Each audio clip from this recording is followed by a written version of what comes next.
এই পুটেদা খেলতে যাবি না? সবাই তোর জন্য ওয়েট করছে। যাবো দাঁড়া, ভাতটা খেয়ে নি। তুই আয়, এখানে বস। এই পুটেদা তুই এত ভাত খাচ্ছিস? আরে না মা বেশি দিয়ে ফেলেছে। ও মা, ভাত তুলে নাও তো, এত ভাত খাবো না। যা খাবি না পাতে রেখে দে। হ্যাঁ রে বাবান, তোদের বাড়িতে আজকে কি রান্না হয়েছে রে? মাংস মাংস।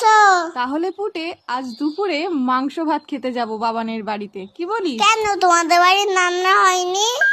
হয়েছে তো, কিন্তু তোদের বাড়িতে তো মাংস হয়েছে, তাই যাব। পুটেদা এত ভাত খেয়ে নিল, তাহলে তো আমাদের সবার ভাত খেয়ে নেবে। হ্যাঁ মা, যাবো যাবো না আমি তো মিথ্যে কথা বলেছি। বাবা তো পচা কাতলা মাছ এনেছে বাজার থেকে।